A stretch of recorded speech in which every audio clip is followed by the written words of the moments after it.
Now back to our regular schedule programming.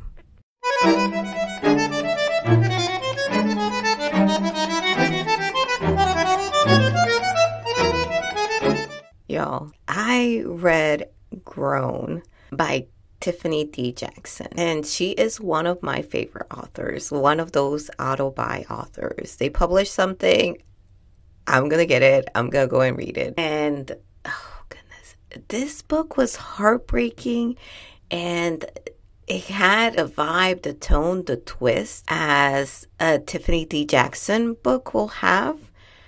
Because at one point it was this eerie feeling. I really thought the protagonist was like at one point seeing these things. And I'm like, is this the twist we are going to take in this book? I was like, is this it? Is this it? I don't know. I didn't know for a few seconds there. My goodness, the tension. But Grown reminded me of another book that I read called Muted, and I did a book review on my blog for it. So I'm gonna link it here so that way y'all can go check that one out. But it falls under the realm of what happens to young people that try to break into the music industry, and you have these predators there that just take advantage of that. That is what is happening here on Grown. And it is heartbreaking because we've seen it in real life as well, how these things happen. And to have it reflected in a fictionalized setting, it doesn't make it less intense or less catastrophic.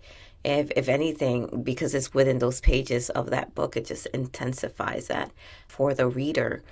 But it's what you would expect of Tiffany D. Jackson book, just because the writing drives you to feel these things for the character. It drives you to question a lot of things as you're going through this story.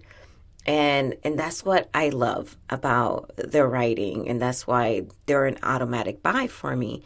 Just because I've trusted that writing voice since I first started reading them, and two, because it drives me to feel and feel empathetic for characters and for situations that I've never been privy to or experienced, yet I'm feeling all these things for the character. And I love that. I love that because it taps into the shared humanity in all of us. So that is what is awesome about their writing. So I want you all to try out a Tiffany D. Jackson book. If you haven't, you are missing out too. Add that note to the previous sentence I just told you. I want you to try it out, and I want you to know that if you haven't, you're missing out. But about Grown, Bright Eyes, I love the lines here and there from songs, and it's very relatable to hear certain songs being talked about through the characters, through title, or through certain lines that are well known in those songs. And of course, I love the multicultural cast here. That is very relatable, and it feels like home for me. And I love that. I love this setting. I love how the complexity of the situation really pushes the family to come together and almost destroy themselves a little bit. If you've ever been in those situations where you're going through something heavy and you're part of those family groups, it's reminiscing a lot to my Latina family roots, where it's like if one is struggling, we are all struggling. And that's what you see here. You see the protagonist is going through those things, but guess what? Mom and dad are pulling in. They are calling the police department for welfare checks on their daughter. The one thing that you see, which is also very relatable, is that her sister is not so much bought into what is happening to her sister in the music industry. And I think that is a great way to show how people that are victims are questioned and are targeted as opposed to protected and given resources. And you will see that here, and that is something that is so problematic in real life, and is something that I hate in real life. I try not to use the word hate, but I will do that when it comes to this, because I hate when victims are questioned in a way that we are questioning why something has happened to them, as opposed to going after the person that did that, right? That did that crime. Instead, we want to push it on the victim of the crime. And something that the book taps in through their Latina character, and that is the Latina character using her skin, right, her white skin, for the privilege that it has, so that way she can help out the protagonist who is not being believed. And it goes back to the same, right? We rather not believe the victim, and 100% more if the victim is Black or a person of color. And we want to instead accuse the victim. I know, if that sounds to you super backwards, it's because it is. But the sad part about it is that is what happens in real life. And that is one of the reasons why sometimes victims don't want to come forward and don't want to tell their truth, tell their story, because they know that they will be questioned.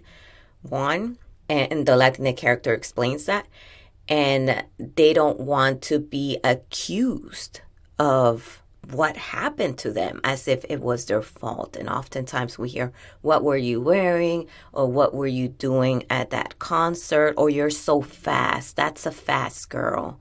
And in those comments, you hear it quite often, at least in the community I came from, where I was raised at. That girl is fast. I would hear that so many times.